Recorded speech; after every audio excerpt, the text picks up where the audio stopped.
Hey guys, welcome back. Today is day 3 of Seven Figure Seller Summit. We have a live Q&A today talking all about scaling your business to 7 figures. I'm super excited to have our special guest with us. We have Yoni Kosminski. How's it going, Yoni? Doing good, mate. Good to be Excellent. here. Welcome, welcome. Also, we have Amy Weiss. How are you, Amy? Hello. Thanks for having me. I'm great. Awesome. And also we have Mayan Gordon. Good to see you. Great to see you guys. Thanks so much for allowing me to be here. Excellent. Welcome, welcome. And also we have Gilad Freeman. How are you? Hey guys, I'm doing great, thanks. Excellent, excellent. All right, guys. So because this is live, if you can see and hear us, could you please type your name and where you're joining us from in the chat, just so we're sure everything is working fine. All right. So before we get started, I'd like to just go around the room and share a little bit about what everybody spoke about today at the summit. So I'm going to share my screen with the calendar and let's go. Can you guys see my screen? Thumbs up. Yep. Awesome, awesome. Okay, so let's go in the order that you presented. So today's day 3, scaling your business. And Amy, can you share a little bit about what you taught us today? Sure. Well, today I went over a different way to think about product research. So how to actually dominate more of your market space. So if you have one product, 2 products in a specific market, like category or subcategory, and you're really trying to maximize your valuation of your business and own more of that market share, sometimes we get stuck and we're like, okay, well, what else could I launch in this area? And it just kind of gets lost. So I taught a different way to break down your avatar so that you can sell to more people in the same category and just dominate your market niche. Excellent, excellent. All right. And after Amy, we had Gilad. Gilad, can you share more about your presentation today? Yeah, I was talking about the most fundamental question of how to get more reviews, although I was attacking it from the very basic way of, just to interact with your customers, how to engage with them, to get their phone numbers, email address, using ManyChat, using seller tools, but basically in the end of the day, reach out to your customers and give your best value to them. So that's what my session was all about. We're going to do that through VAs, obviously. Excellent, excellent. Yeah, getting reviews is super critical, and it makes a lot of sense to use VAs to amplify that. Excellent. So if you guys, obviously this is a Q&A, so feel free to drop questions in the chat anytime so we can get the Q&A started. All right, so thank you, Gilad. And also to Amy as well. She really went over the different ways. It was basically a live workshop. She went over different customer avatars, how you really can just come up with a huge list of product opportunities, because I know a lot of you guys get stuck, with your niche. You run out of ideas. So I think that's like a total myth, and Amy really debunked that myth. All right, so that was awesome. Next, Mayan, can you share a little bit about your session today and what you taught us? Yeah, so my session was really focused on video and video marketing and how it can be used in e-commerce now, but then also what to look for in the future, how video marketing is really changing the game on all levels of businesses, whether they're service or product based, but specifically in the product space, how it can really be leveraged to not only drive more traffic and increase your revenue, but also bring new and exciting business opportunities to you. Awesome. And I know you have over 2 million followers on TikTok. Is that right? That's correct. And I've generated more than 1 billion views with a B just through TikTok. How many billion? Wild. 1 billion. A billion views. And that's in about a 2-year time frame for anyone who's interested. So the power of these video platforms is just insane. There's never been anything like it in the history of the internet. Wow. Wild. So guys, I mean, she is badass when it comes to this, Mayan. So definitely, I know you guys had questions about TikTok even yesterday. So now's your chance. All right, this is awesome. Did TikTok send you like that platinum like plaque, like what YouTube They does. don't if you do the get- plaques like YouTube. So what TikTok does is they send you other cool stuff. So like I've got a skateboard deck that's got TikTok logos and sweaters and all sorts of other, coffee mugs, things like that. All right, that's cool. So guys, if you have any questions about TikTok video marketing, how she was able to build up that audience, definitely now is the time. All right, thanks so much, Mayan. Next, we have Yoni Kosminski. You talked about scaling your e-commerce business. Please share more, Yoni. I mean, shit, tough act to follow after Mayan here. You guys got to go before her. Jeez.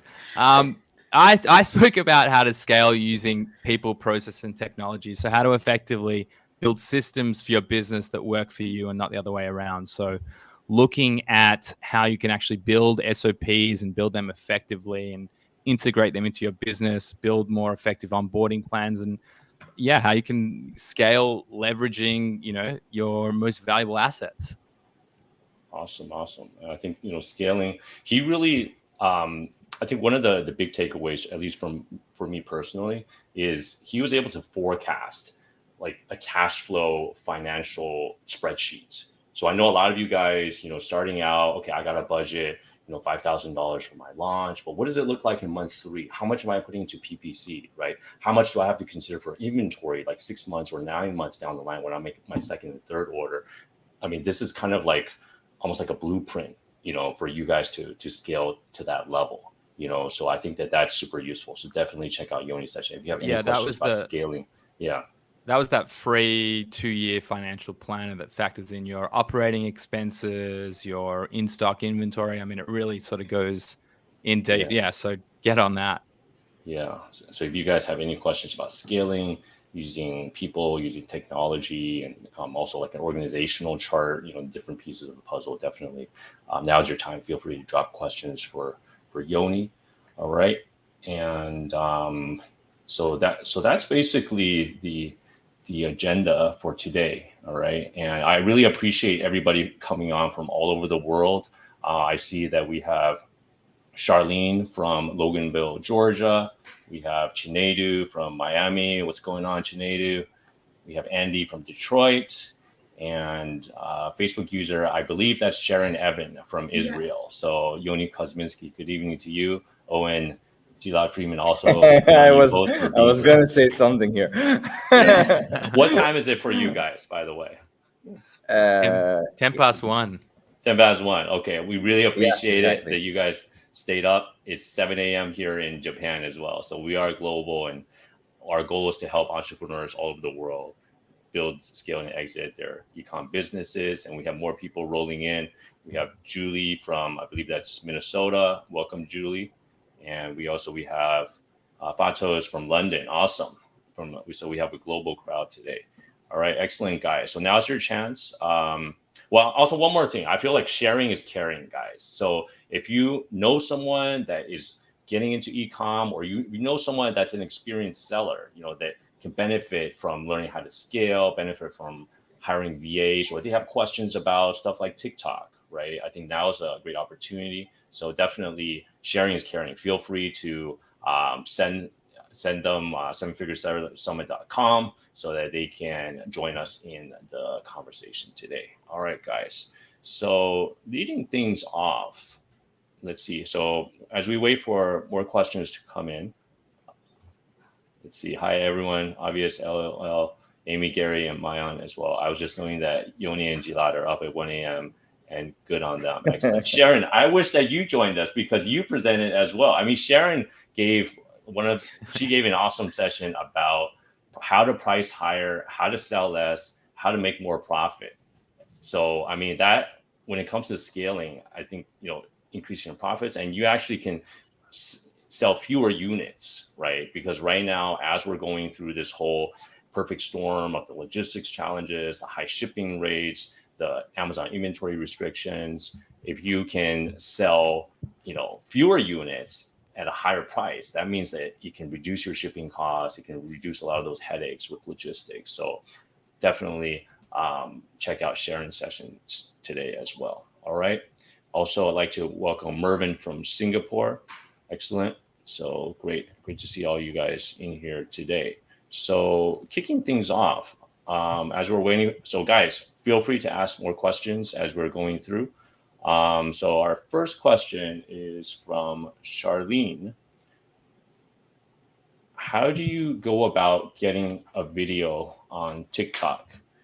Is it just opening an account and then loading it, or do you need approval for that? Should your videos be of you, or okay to use other people in it? What do you think, guys? Mayan. Yeah, so I mean, that's a great question. If you've never been on TikTok before, My AirPods just ran out of juice, so I hope you guys can still hear me. Yep, we can hear you. we can hear you. Yep. Maybe we can hide this this comment just so we can see Mayan, or stop sharing the screen or something. She's like behind the. I don't know if Gary can even hear us though. Right. Mayan's like talking. Brilliant. Hey Mayan. Audio issue. Stand up for a second. If you guys see and hear me, okay, thumbs up. Okay. Are we having fun yet, Can you guys? hear us? Okay, I'm gonna work on that. So you No. guys go ahead. Okay, well, I'll jump in if you guys can see me down here. Basically, TikTok's very, very simple in terms of its features, in terms of understanding how to post and create videos. The complexity comes from understanding what makes a really good video. So yes, it is as easy as setting up an account for free. Should take you 5 minutes or less. It's really kind of the same as any other social media, platform where you're putting in your name, your email address, a phone number, a little short bio, possibly a link to your website, depending on which type of account you have. So I think, some of the things to look at are what type of account are you going to be opening? Is it going to be a business account, a creator account? I think they have a couple other options, but those are the two real main ones to look at. And then in terms of approval, there's no approval needed. All you got to do is have, an iPhone or an Android, and you can sign right up. And it's free to post videos. There's no real barriers to entry other than knowledge of how to create the videos and really make, content that people want to watch. And then when it comes to, creating videos with you in them or without you in them, I think that comes from, do you want to be the face of your brand? And this is a really great question for any of us to ask, whether we are or whether we're not on a social media platform, is who is the face of my brand? Because it is going to be better to have someone or something as the face of your company. People connect much more easily with companies that have a personality that is really well defined and really easy to connect with. So that could be you. It could be someone else on your team. It could be using influencer marketing or using, customer generated content, user generated content, USG, to kind of be the face of your account. So your customers could actually be the face of your brand, or you could create a character. You could create a cartoon character. Some companies have used puppets before. There's a lot of fun ways to create the main kind of image, brand, personality for your account. But those are different ways to think about it and consider it. Awesome. Okay, I'm back. Thank you, Mayan. Sorry, I lost audio for a minute. I missed everything that you said. That's okay. You can tell when I'm talking or not because my hands will move when I'm talking and I when can I'm see not. we're very, very visual. Awesome. Thank you, Charlene. That's awesome.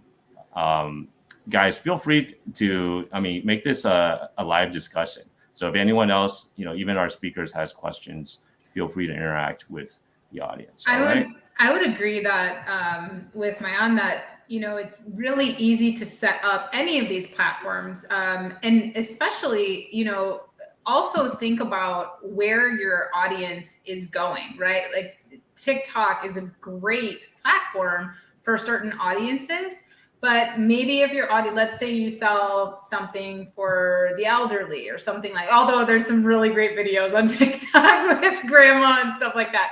But if you're selling a certain product, you do want to keep your audience in mind. And then the same questions, right? Whether a Facebook Live is appropriate or whether you want to take up that space on YouTube.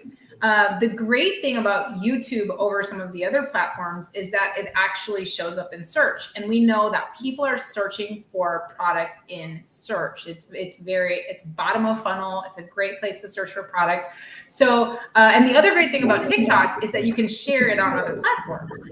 So, TikTok, you create that really cool video and then you can just share it to Instagram or to some of the other platforms, and you can really generate followers both ways. So yeah, I think like between YouTube and TikTok, depending on what you're going for, if you are wanting an influencer or something like that, you may want to go with the platform where that influencer is, obviously, and make sure that your audience is there. But yeah, I've seen some crazy conversions, even on Snapchat, like people doing Snapchat ads, those are converting like really great right now. But anything with photo, video is going to be really, really awesome. And I love Maayan's tips about how you don't have to be the face. Like a lot of people are like, oh, I cannot make a video. I don't want to do that. It's okay. There's always somebody who likes to do that and who's really good at it. So it's all about scaling effectively and hiring when you need to, right? And utilizing your resources. Awesome. Charlene says, awesome, thank you. All right. And meanwhile, I'd like to quickly welcome Sharon Evan joining us also. How's it going, Sharon? In my pajamas.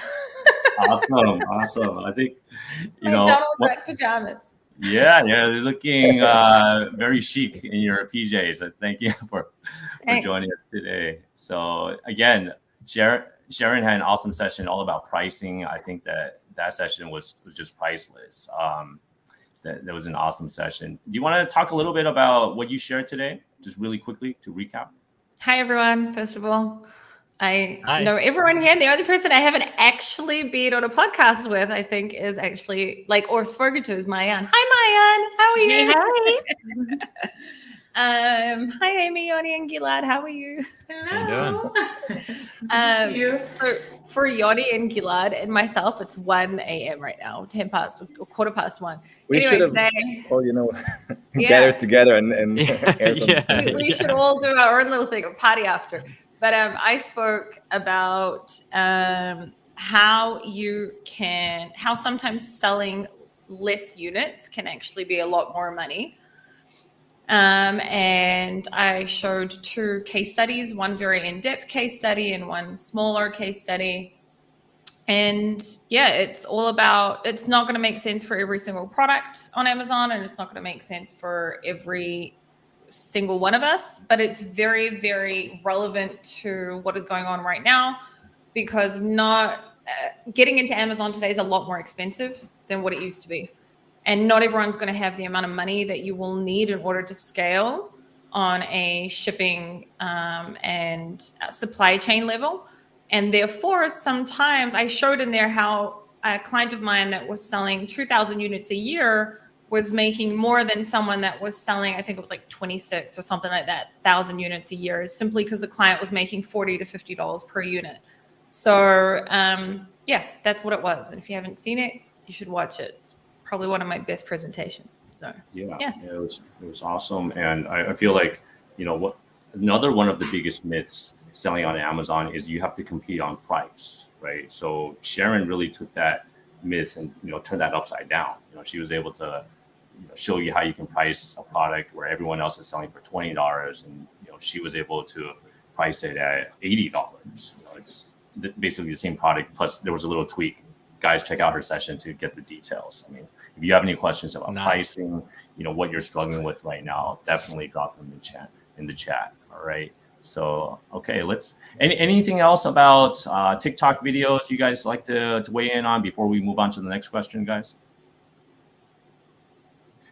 Gilad, I know that with VAA Philippines, you guys have social media VAs. Like, what are they doing right now in terms of all of the video marketing stuff that's really hot? Well, good question. And you know what? We have a lot of sellers coming to us, and they want to be on TikTok. They want to be on social media, and they are afraid, like Amy said, to be not the face of their brand. simply because they not necessarily they speak good English. It's not that they're afraid to show themselves, but they're talking to American customers, and they're not from the States. So a lot of times they're looking for VAs to do the help for them, to engage with the audience, and to find the right influencers and communicate with them, because they simply cannot do it themselves. So it's something that we get a lot. We do have social media VAs that are specialized in finding the right influencers, going in and posting on Facebook, Instagram, Pinterest. We're actually starting now to build TikTok, and Mayan, I think you and I should have a talk and see about it, because it's really like a training that we're building now for VAs to start going into this platform, which is obviously huge, and definitely it's something that a brand. It's more about brands than it ever was on Amazon. I mean, 5-6 years ago, when most of us started selling on Amazon, it was really about just selling, and it was all there. And today it's more how to build your brand, how to be outside of Amazon, how to collect and engage with your customers. So yeah, social media is a must, and VAs are really into it. Yeah, awesome, excellent, guys. Okay, let's keep going to. We have another question from Charlene. What is the best market tracker tool to use? I speak about market tracking in my presentation. The best market tracker, in my opinion, is an Israeli-made market tracker, which is called Totalitics. But Helium 10 sort of ripped them off and made the same tool. It's called Market Tracker. Totalitics is way more in depth, but it's a lot more expensive. And if you already have Helium 10, then you should use it. And I actually don't know if you remember, Gary, but I have it's in the presentation where I show how I use Market Tracker to be able to track an entire market, which gives me a lot of information on the market cap and the potential and market share within that. That's my opinion anyway. Okay, excellent. Thank you. And I've seen the way Sharon uses Market Tracker, and it's really cool, and it's easy to understand, and it's effective. So sometimes when you get into the software tools, you're like, what? How do I even apply this to what I'm doing, right? So she has a really great way of applying it and showing you how you can be very practical about it and make it make sense for you. In terms of market tracking as well, I personally really love the Keywords Everywhere Chrome extension because if you pay like $10, it's a free Chrome extension, but you can pay I paid like $10 like 4 months ago, and I still haven't run out of credit. 100,000 searches. Yeah, it's crazy. But what it does, when you type any keyword in, it gives you related keywords. It gives you the trend on that keyword, and it shows you how much that keyword is searched across the internet. So while it's not per se an entire market tracker, markets are based on keywords in e-commerce, right? People are searching for things based on keywords. So that's one of my favorite ways. Whenever I'm doing market research, I always start with just on Google, Keywords Everywhere. I'm looking at trends, and then you can click each keyword that comes up, each related one, and bring it up in a new tab. And then you can see those trends, and and I love this, one of my favorite extensions. I do like the Market Tracker tool as well. But I think they just do different things, right, Amy? Yeah, completely. Yeah. I mean, the Market Tracker, right? It's like looking at the market for that keyword as a whole, right? And it's showing you all the different ones. Smart Scout also has a really cool set of tools. I just did a Smart Scout tool review, and what they do is they're a new software on the market. But what they do is, can you repeat that name? What was that? It's called Smart Scout. Okay. But do you guys remember that tool, Yassiv, that used to be like a while ago, right? So Smart Scout has actually, they have actually recreated that. And what's so cool about it is they have Amazon seller data from around the world. So they have this cool seller map where you can actually bring up, and the bigger the dot is, the bigger the seller is. And you can click on it and it brings up the whole brand and all the things that they sell. And then you can click on their products and you can bring them up in this Yasiv-like tool, and you can see where they're getting all their traffic. And it's really cool. That's one of my latest ones that I just can't wait to dig into more. I'm excited to hear that there's another thing like Yasiv. Yasiv was like, it was an amazing tool. They stopped it during the pandemic. Yeah, you can view entire categories and subcategories on Smart Scout. They have like a category tool that breaks out all the categories and all the subcategories, and it will show you the biggest brands and who owns the market share in those categories and subcategories. And then you can click into each brand and see what else they're selling. It's so neat. Like I can't wait to dig into it more, but that's a new one that's on the horizon that is really neat. I've heard a few people go on about it like that too. I just wrote the name down. The minute that Amy said yes, like Yasiv, that it's just like that tool. That's it. Yeah. It's Scott Needham's new tool. Yes, it's Scott's tool. Yeah, I need exactly. to look who that is. Yeah, check out on my YouTube channel. I just did a live with Scott, and it's on the Amazing at Home Facebook page too. I just did a live with Scott where he walks through the tool and he shows you all these different tools. So check that out. Yeah, that's what I love about these live Q&As. It's like a mastermind. We're getting these like new ideas, these new tools, and people are able to connect with each other. So this is awesome. Thank you for that, guys. Great. All right. So let's keep going. We got some more questions. Hope that helps. Charlene, next question is from Mervin. How truly effective is video on image listing?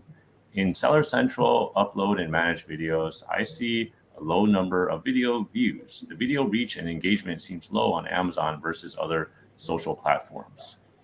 What do you guys think? So I think when you're shopping, it depends where you are in the funnel, right? If you're like ready to buy and you've already done your research, you're looking for the photos because people, their attention span, how much time they spend on a listing is a very short period of time. So if you're on TikTok, you're going to watch those videos and you're going to because you're there to watch videos. You're there to be entertained by video. Same thing with YouTube, right? But if you're shopping and you've already clicked around to a bunch of ads and you're trying to figure out what's the most relevant search result for you, I know me, I hardly ever watch a video. I hardly ever do. Like I go through the photos and I make sure it answers my questions and I'll read the reviews and stuff, spend a little bit of time. And then really, I don't watch a video unless there's some question. The thing is, if my questions aren't answered by looking through the photos, I go to a competitor product. If I can't get the information that I need. So I think people that rely on videos to engage with the customers on Amazon are going to be sorely disappointed. Now, a video ad in the middle of the page is really effective because it's right there in the middle of the page and it stops the scroll, right? But on your listing, they're ready to buy. They don't want to waste their time watching a 2-minute video. They want to just look through the photos. I don't know what you guys think about that, but that's my shopping habit on Amazon. I think that having a video on your listing, if you're brand registered, is like a no-brainer and that you should. Yeah. I think that especially if you have a product that needs to have a little bit of education, there's a lot of people that sell products that you need to actually educate on how to use it. And in general, I like personally, I think that if you've got the ability to have a video, then you should have a video for the people that will watch the video. And we're just like, this is just answering the question based on having it on the listing. Of course, what Amy just said on like video ads, it's like if you're brand registered, and Amy and I obviously both do coaching, I'm sure that she's about to laugh when I say this, but the amount of people that I've coached that are brand registered and don't use video ads makes me want to like cry. Right? Amy, you probably have the same thing. Like video ads, headline search ads, display ads. Branded in general. Like if you're brand registered, freaking use what you're able to use. What are you doing? Etc. But yeah, personally, I think that if you're brand registered, you definitely should have a video ad on your listing, how effective is it? I don't think it's going to make a huge difference on your sales, but it's just one more thing to help people to like also to have that connection. It's so dependent on your product. You know, if you've got a product that is like a baby product, for example, having a video with like parents in it, actual babies, etc., it can give you that connection that someone that doesn't have it, you know, can help them to then make that decision to buy yours. And then especially if your product requires education, or for example, if you sell a shelf and the shelf becomes like, what do you call it in English? Dismantled? It doesn't count, you know, you have to put it together. Oh, got it. Yeah. Yeah. For example, so how do you actually put it together? Right. So making a video on stuff like that. Like I think, especially if your product requires a little bit of education, just don't rely on that video. But personally, I think it's, if you've got the ability to do it, like use it. Like my aunt said when I wasn't on here, but I was listening to her from my phone, she said that like video is the way to go. And I totally agree with that. So. Yeah. And I'll add to that. Oh, go ahead. Yeah. Mayan and then Gilad. Yeah, go ahead. Okay, cool. So I just wanted to add to that. Like, I think, you know, Amy made a great distinction.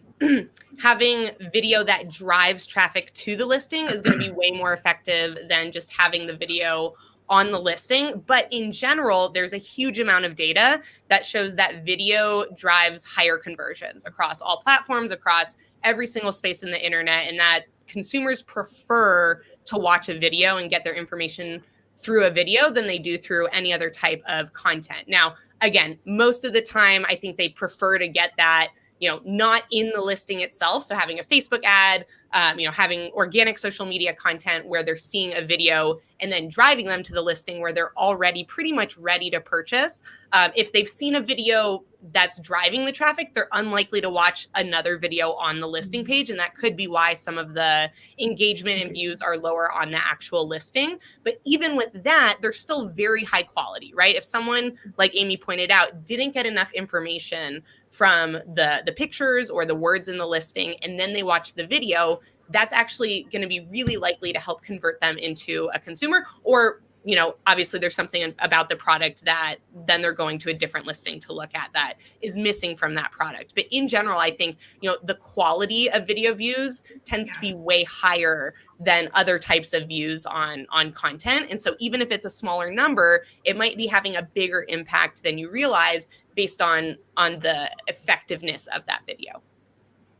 Excellent. And I highly recommend that you check out Mayan's session today if you haven't already. She walked through about 4 different ways that you can implement videos for your products. We won't have time to get into all of that during this brief Q&A, but highly recommend you check out Mayan's session if you haven't already, guys. All right, let's keep going. We have more questions. Gary, I just want to add here. Yeah, Gilad, forgot about you. Sorry. Yes. So yeah, first of all, it's a lot of times it's like having a Facebook page or a website. It's just to have it there. You know, when you're already in a listing and you see that there is a video, not necessarily going to watch it, but just the fact that you see that there is a video already shows that it's a serious brand that, you know, doing it the extra mile. And also I think Sharon mentioned. You know, if it's a complex product, I think also if it's an expensive product, you know, the more expensive the product is, then the more people are gonna look for more information before they buy it, even if it's a simple product. So having a video in this case, you know, if you're selling something that is more expensive, people are gonna spend more time on your listings, and you know, the more information you have to give them, then the better. Excellent. Thanks for weighing in, Gilad. All right. And let's keep going. Our next question is from Chinedu. This is for VAA. What advice would you recommend someone to go about finding a VA for a skill they are not proficient in? Well, I would not use that straight in the beginning. I mean, I did it a lot in the beginning. What I like to do is to give my VAs to handle things that they're good at, you know, the things that they were trained on or that I trained them personally, and then I know exactly what I can you know, expect from them, and I know how to, you know, to set goals and targets, and to see if they advance and if they're doing a good job or not. The next level would be if I can already trust my VA I know that she's great, and I can see how serious she is, and then I can already start telling her, okay, take this TikTok course on Udemy, and already report to me and start investigating there, and find the right influencers and things that she's never done before. But I will not do that immediately in the beginning. First, you have to really get to know your VA, to know if you can, to test a little bit her skills of learning new things and adapt. And only once you feel secure there, then you can start, then the sky's the limit. But in the beginning, if you're just hiring a VA, try to focus first on the things that you control and you have excellent knowledge in, and then start to expand. Excellent. Any other thoughts, guys, about this? Well, I think that, for example, something that people are always asking me for is PPC. So, Amy, how do I hire a VA for PPC? And they haven't taken the time, like Gilad mentioned, haven't taken the time to learn anything about PPC. So I would recommend at a minimum, as a founder, and I would love to hear Yanni's opinion on this as well, but I would recommend at a minimum that you have a basic understanding of what you expect that person to do, and also you have kind of a way to vet or validate that their skills are real, right? And if you aren't sure, like Gilad said, you can always hire, you can always put them through a course or something like that. But I do think as a founder, you should have some sort of idea. It's like when you had the bad manager, when you had a job and you had a bad manager because they asked you to do something that you're like, there's no way I could get that done in a day. Like not even, and they're like, yeah, I need that done like in an hour. And you're like, who are you? And, I don't want to work for you, right? So I think it's just important to have some level of knowledge of what you're expecting, what your expectations are, as well as what the reality of that is. And if you are hiring someone during the interview process, you can ask them to walk you through that, right? You can ask them, okay, you've got a lot of experience in PPC, for example. Tell me how you would handle this situation, or tell me, what your strategy is, how you go about managing and auditing accounts, and why that should be important, and try to glean some information there. I would say if you are trying to hire out for that skill that you don't have. Excellent. Yeah, I got a few on this one too. Yeah, please. I'd say like the biggest shortcut that you could take, and this is where it's effective if you have a solid network or you're getting out there and you're speaking to people, is we all know someone typically who we trust that probably has the skill set that we're looking for. So I just reach over and ask, like, what questions should I be asking them? Or if they're a really good friend, maybe even get them to interview them for me, just to sort of get a feel. But if you don't have that luxury, then there's a few other options. You could use something like Test Gorilla, where they actually build tests for specific skill sets. It's not probably going to be everything around Amazon, but you could leverage someone else's knowledge and see how they come back.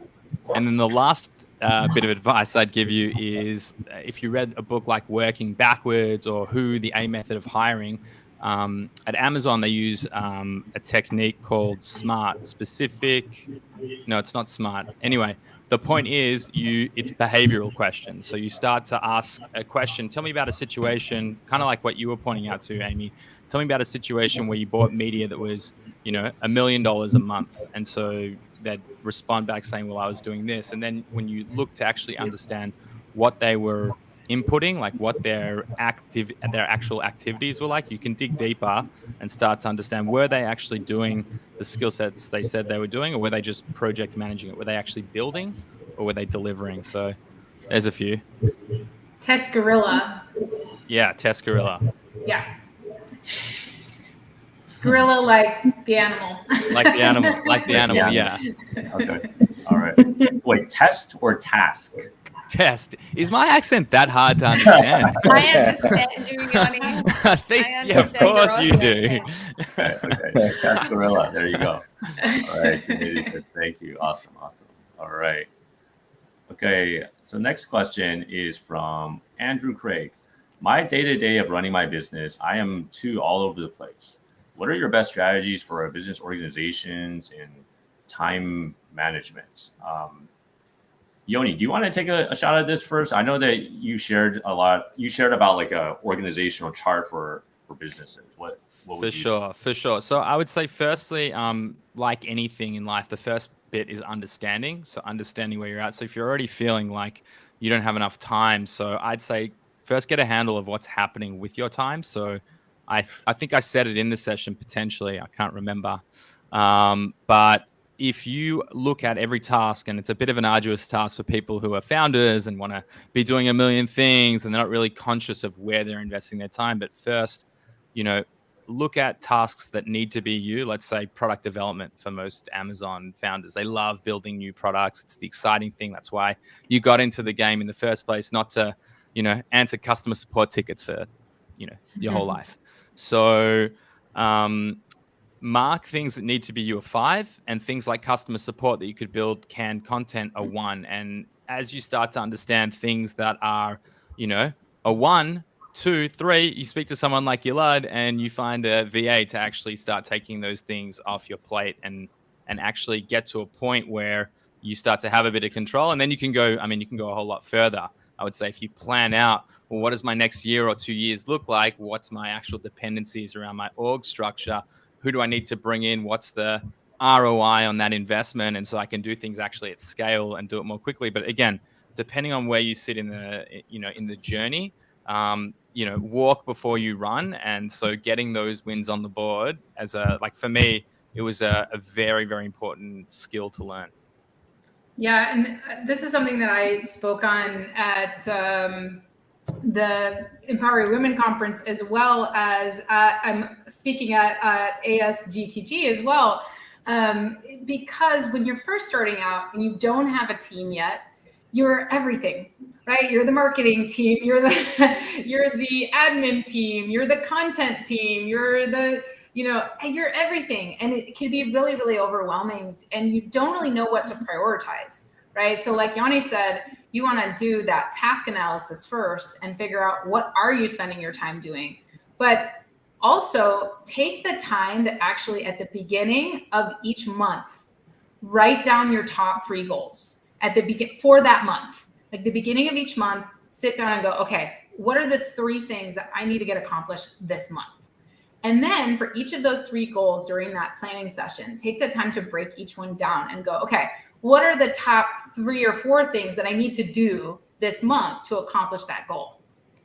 And then prioritize those big goals. Like, okay, this one is my number 1 priority. The second one is my number 2 priority. And this third one is my number 3 priority, right?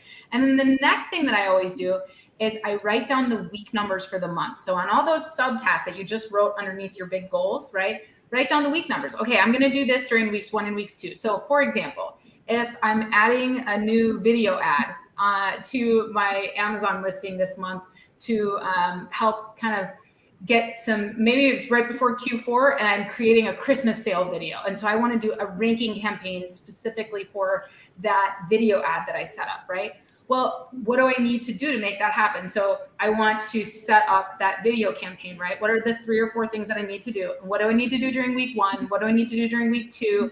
What the optimization might be weeks 3 and week 4, right? Either way, but set that up and figure out where your priorities are. And then each week, what I do is I add each of those weeks. So if I've got 3 or 4 week 1 tasks and 3 or 4 week 2 tasks and 3 or 4, week 3 tasks, that kind of thing. Then what I do is I just put that on a task list. So whether you use Google Tasks or Asana, put all those on Monday of your task list for that week. So now you have a big old list of tasks every Monday of the month, every week of the month on Monday. And then on that week, take the time to actually spread out those tasks. Okay, I'm going to do this on Wednesday, or I'm going to outsource this. I'm going to find somebody on Fiverr to create me a video, whatever it is, but figure that out. And then once you have some organization to your task, do that task analysis and figure out if you're actually doing those things that you set out to do. And that'll help you say no to some things and some fires, right, that come your way. And you're like, you know what, this has nothing to do with my goals right now. This needs to get moved. It's not a priority. I need to focus on what I'm doing and knocking out my tasks. So that's just a big thing. I think the more effectively you monthly, weekly, quarterly, and annually plan, and execute those tasks and track them, the more effective not only you, but your team's going to be when you actually go to scale and hire them. Excellent. Great I mean, advice if you there. see that you're all over the place, I always ask myself the question if a certain task is something that only I, as the founder of the business and the one who thinks for the long run, is it a task that only I can take care of? If the answer is yes, then I'll keep doing it because it's only me that can take these decisions and can see the wider picture. If the answer is no, somebody else can, theoretically take this from me with the right person, with the right attitude, the right knowledge and all that, but somebody else can do this task for me, then I already look how to delegate it. And it's a sickness. It's a sickness on e-commerce because they call it the Superman syndrome. It's the fact that you are doing everything in your business, because if you open a restaurant, then it's obvious to you that you're not going to be the one, the cashier and the one taking the orders and the one in the kitchen. It's obvious to you. You're going to put a lot of money in advance before even starting your business in order to hire all these people. But when you're on e-commerce and you're in front of your computer and you see, hey, wait a minute, I can answer this customer. It's going to take me a minute, and I can do this, and I can talk to my Chinese supplier, and I can do so you see that you can do everything yourself, and you want to keep it all to yourself, and then you see that you're all over the place. So my question is, after you sort things out and you see exactly what are your goals, like Amy said, and how you're going to get there and create the list, then after that start to think, are you the only person that has to do all these things? Excellent. Yeah. And, thank you, Gilad, for that. I'd like to take a second to quickly thank Gilad and VAA Philippines for sponsoring Seven Figure Seller Summit. We really appreciate your support.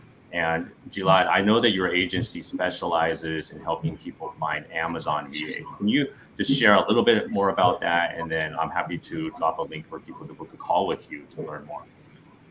We are an Amazon-focused company. Everything we do circles around Amazon in the end of the day, and our objective is exactly that: to allow Amazon sellers to focus on the things that only they can do as sellers, as owners of their business, as entrepreneurs, instead of finding themselves doing everything from PPC to customer service, shipment plans, even posting, on TikTok and on Facebook. So we do it by filtering the best virtual assistant that we can find in the Philippines for these tasks. We have a very long and thorough process for that.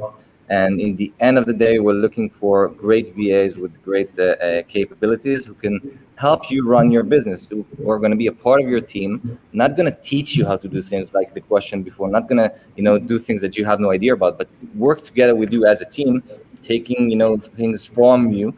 And then we train them specifically on Amazon. We have different departments. We have the PPC department over there. It's everything about creating campaigns, optimizing the listings, and so on. We have the Amazon department, which is Seller Central, everything that, the everyday work and tasks from, finding the product, sourcing it, working with, engaging with your customers, and checking your listings on a daily basis, and so on.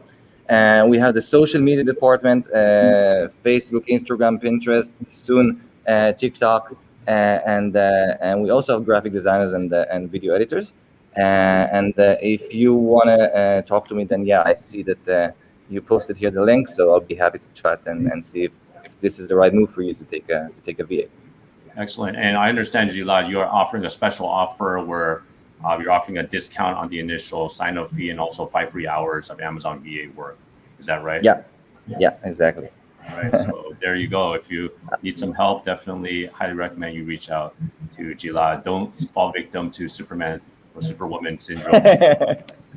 All right, excellent. Let's keep going. Gary, I just Yes. wanted to add while everyone was speaking. So, Yeah. Amy said Asana, and I don't know what else other people said. I personally use Trello, but I'm also that type of person that I actually legitimately have an obsession with pens and stationery, but I'm also the type of person that has to write stuff. Usually that whiteboard, I write on it, but my son drew on it. But anyway, I also use a planner. I personally have the Panda planner that like probably everyone knows who sells on Amazon.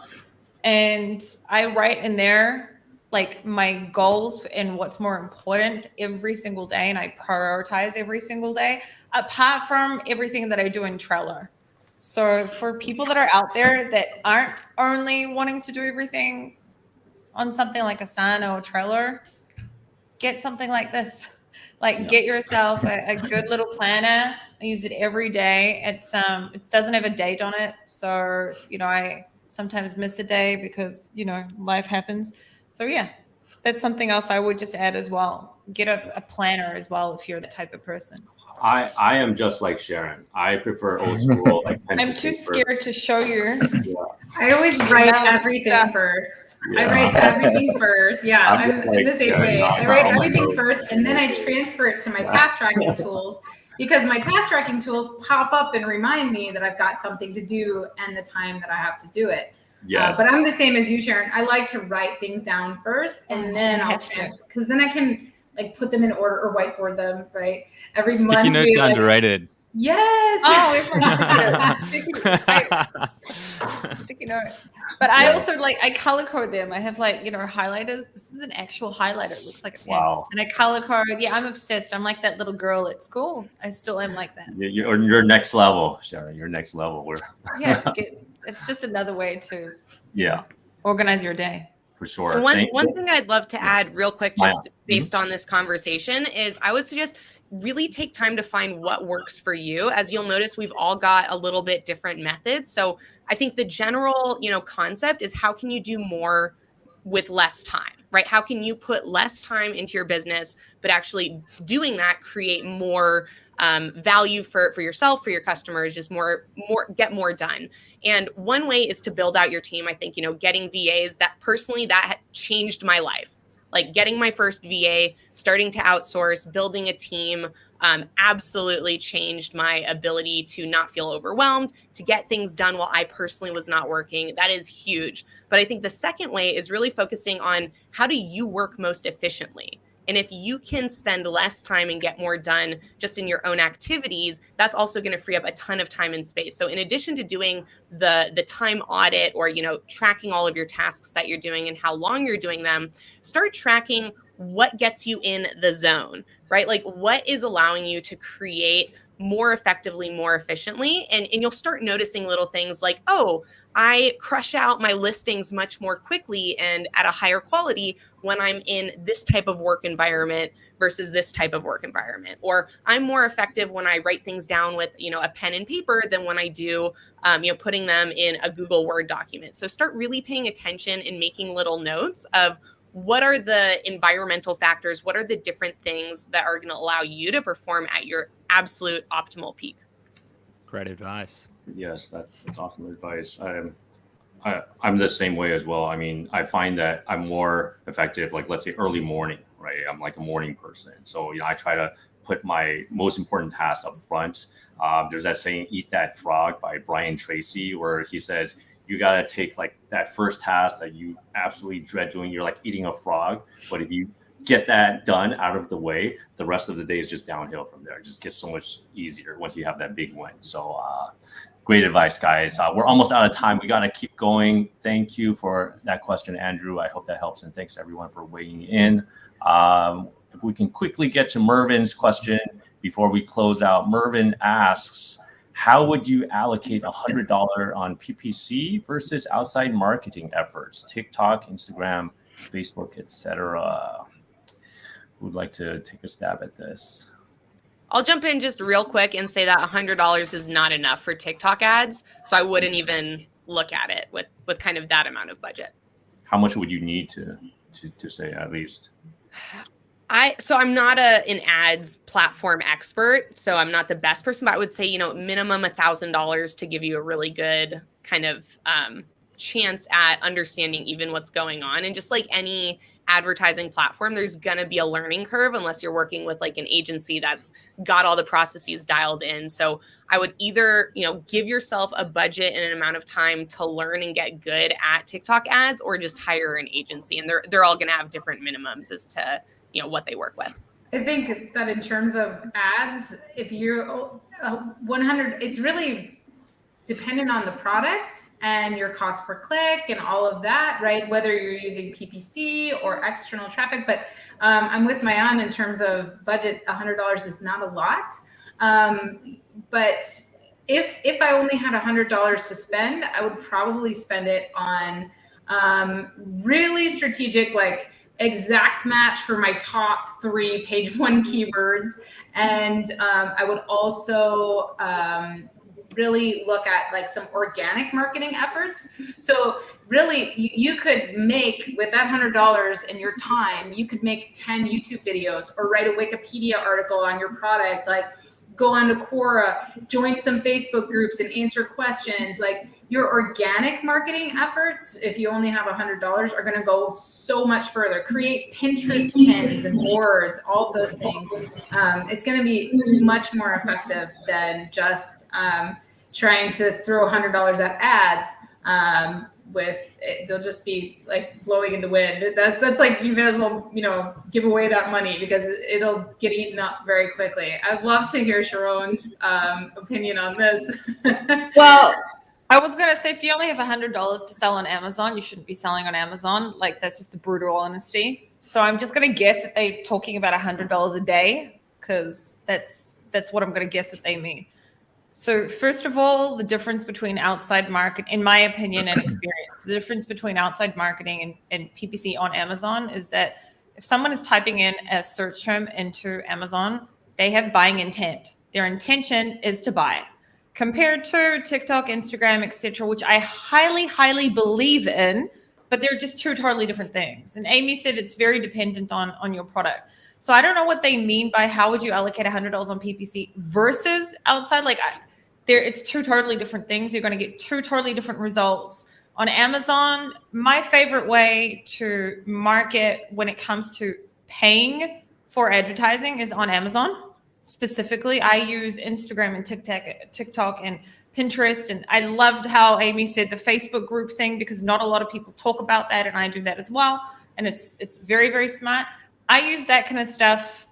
Like, I personally don't run that many ads outside of Amazon, because on Amazon, people are coming in with buying intent. It's a shopping platform. People are coming in, they're searching for a product, and you just have to make sure that your product is in front of them. And all of us have different ways of doing PPC. Like, PPC is definitely one of my favorite things, but I just think that they're just 2 totally different scenarios, and it's also extremely dependent on your product. Where do you go? Do you go to Instagram? Do you go to TikTok? So another really great one is Google Ads. I spend $5 a day on Google Ads per product, and it's very bottom of funnel, and 60% of Amazon's external traffic comes from search. So if you're not using Google Ads to your Amazon listings, Amazon's such a large domain, it's totally trusted. If you're not doing it, you're totally missing out on a ton of traffic. Only 51% of Amazon's traffic is direct, meaning people going directly to Amazon.com. Everything else is driven from off of Amazon. So Google Ads is the easiest.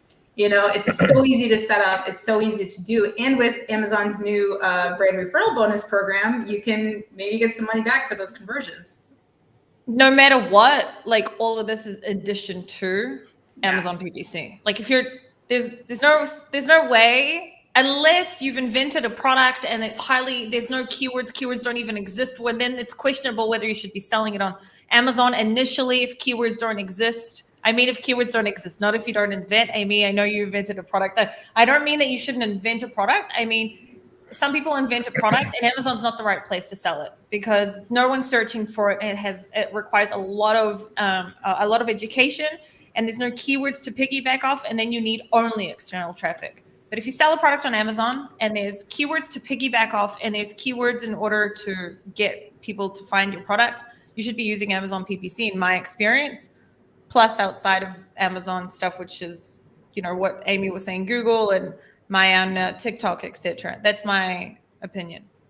Excellent. Thanks so much, guys. We're out of time, so I wanted to thank all of our speakers for coming on. Before we let you go, I'd like to ask, what is the best way to connect? So let's start with Yoni. What's the best way to connect?